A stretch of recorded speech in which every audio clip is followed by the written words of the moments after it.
My name is Dmytro Kozatsky. I am currently a serviceman of the Armed Forces of Ukraine. Before that, I was a soldier with the Azov regiment, and for some time headed Azov's press service. During the full-scale invasion, I was in Mariupol. I documented the lives of civilians during occupation, under constant bombardment, and how members of the armed forces and Azov defended Mariupol. I also took photos there that sort of went viral.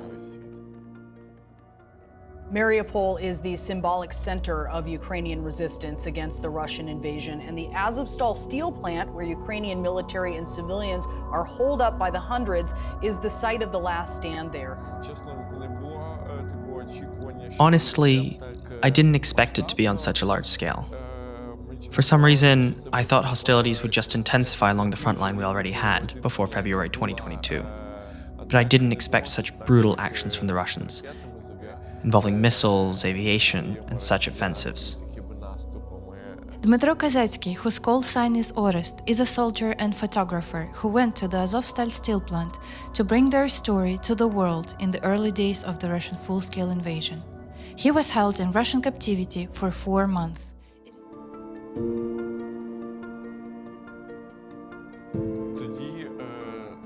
The bombardment was constant back then. There were rarely moments of conditional ceasefire, for instance, when evacuations of civilians were carried out. In those days, bombardment was ordinary. We shouldn't call bombardment ordinary, but unfortunately, you get used to it. These men had their limbs amputated. When I came to the hospital, I saw that there were a lot of guys with amputated limbs. In any case, even if it had been just one person, it would have still been extremely unfortunate, because I know how these amputations were performed. There was very little medicine. There were very little or at times no anesthetics at all. So these amputations were performed on guys without anesthesia. And that's why every wound brought a lot of pain for a long time, because there were no painkillers. The doctors simply couldn't give them because there were none. I don't remember when I took this photo. It was in May. I took them all in May. I didn't really get to know people when I came and took the pictures of them, which would be a good journalistic thing to do, but these were different times. So I just asked the guys if I could take their picture, and I did. I had a lot of other work, such as holding live streams or communicating with journalists. That's why it didn't even occur to me to use my camera to take pictures. I was running around with an iPhone, and I used it to film interviews with civilians.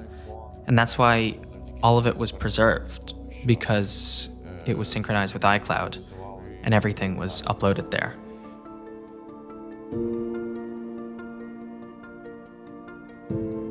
There were no problems with charging the camera, because I almost never used it. And probably, once I charged it once, it could have lasted the whole time, since, I wasn't taking so many photos. The advantage of the small camera was that it was always with me, next to my bed or in a bag, and so it was hidden. And it survived to the last day. Unfortunately, I only have one small camera left, my Sony Alpha 6300, and one 30mm Sigma 1.4 lens. So actually, these photos are terrible, but beautiful, because at least they're blurred in bokeh. God, a very cynical joke for any photographers out there. On April 15th, an aerial bomb hit our bunker, and the room where these cameras were stored was completely destroyed. Many comrades and my good friend died there. Everything around me was covered in dust. During heavy bombardment, when something hit nearby, the dust often rose. So I thought that something nearby was hit again. But it turned out that it actually hit us. I realized that I was on the floor among ruins, and I felt blood running down my head. These memories are pretty chaotic. I remember I woke up, stood up, and realized what was happening. And I saw my brother in arms, who at that moment was still alive. They tried to save him, but unfortunately, he died. All my photos, including this one, were taken in one bunker that we called the source. Because it was a very large room, it was quite cold there. So the service members who lived there lit small fires to warm themselves near them, to dry some laundry, and cook food. If you look at this photo, you can see that it's quite warm. I didn't do any color correction or set up any lighting for it. When we were somewhere in this place, as you can see, it was dark, and the only light was from this fire. It's now quite symbolic for me that this photo is as warm as my attitude towards Nava, because I love her very much, and I appreciate our friendship that continues, despite everything. She actually helped me take these photos. She followed me along in this very bunker. Then we were passing this spot, and I offered to take a photo of her. You probably know her story, because it is also quite tragic. She married her partner on the anniversary of the creation of the Azov regiment. I remember that I even took their wedding photographs in the bunker. And unfortunately, a few days later, her partner was killed by the Russians. And then we had to film an interview about it. Why did we have to? Because of course, no one wants to talk about it at the time of a tragedy. But we understood the importance of covering this story. We understood that this story could prompt people to action. That's why she decided to do it. І ми одне одному це обіцяли. Я йому обіцяла вибратися. Він мені обіцяв вижити. Але по факту зараз від цього місця, від цього пекельного місця, де дуже мучаться наші захисники, поранені захисники, де вони гинуть, його душа принаймні звідси вибралась.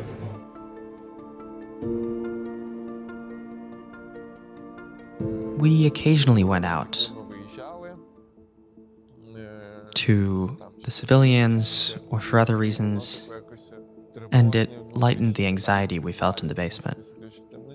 Because you sit in the dark all the time, you don't see much of what's happening above.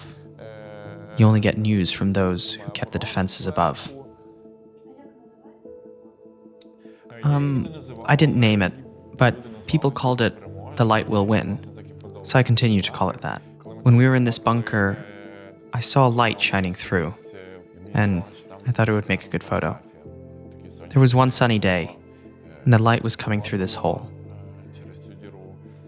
And since there was always dust in these bunkers, it rose when someone passed by. This is a self-portrait. I was walking alone from one bunker to another, and I had a camera with me. And since I remembered this ray of light that I saw earlier, I decided to capture it with me in the shot. Many believe that it is some kind of graphic, that it is something photoshopped. In fact, there are no graphics here at all, only minimal color correction. This is how it really looked like in real life. When I took it, I didn't post it right away. It stayed with me for a few days because I was waiting for a special occasion. Because for me, this photo is quite symbolic. I posted it on the day when we got the news that there would be an evacuation of military personnel to save lives. That's what they called it back then. I understood it meant we would end up in captivity. But for me, at that moment, that was good news because the enemy was getting closer and closer. They were already on the territory of Azovstal. That's why I posted it on such a symbolic day when we received some good news. At that moment, it seemed good. Now, in light of all that happened, I understand that it wasn't the case. But it seemed that way then. Many attribute all kinds of things to me, like some kind of heroism. And to be honest, I really don't like it, because this was just my job. I'm proud of taking these photos, because they made an impact. Because, thanks to these photos and the work of many people, I'm now free to give this interview, and many cannot do this.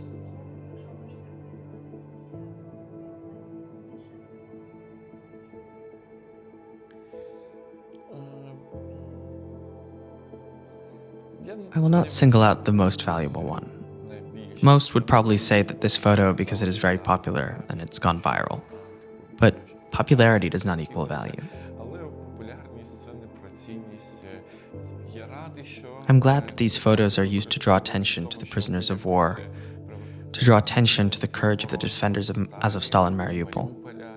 However, for me, these are not some photos that evoke warm, pleasant memories. This is more about pain. It was not some kind of pre-planned project to show something, to promote some message. Back then, so many people in the world, and almost everyone in Ukraine, knew what was happening in Mariupol, what was happening in Azovstal. And there was no need to convince people of what was happening there. I just wanted to show the life that went on in these bunkers. We didn't realize that these photos that we took in one day would make such an impact. Because we understood that both civilians and the defenders of Mariupol died there literally every day. And in general, extremely terrible things were happening. Like, do people need any more confirmation of all this? As it turned out, yes. And the photos became a certain visual symbol. I'm glad that there are photos that represent the people who sacrificed their lives, or who were wounded, or those who survived but are still in captivity. Many people stood up and defended me and died, but I'm still alive. I'm glad that my photos can be useful to some extent now, but I don't want to put the emphasis on myself for taking them. They were possible thanks to all those who maintained the defense, because thanks to them, Mariupol stood for so long. Thanks to them, I could do it. And this is teamwork. I know that these photos are mine and that I took them, but I want them to be perceived as the joint work of all defenders of Mariupol.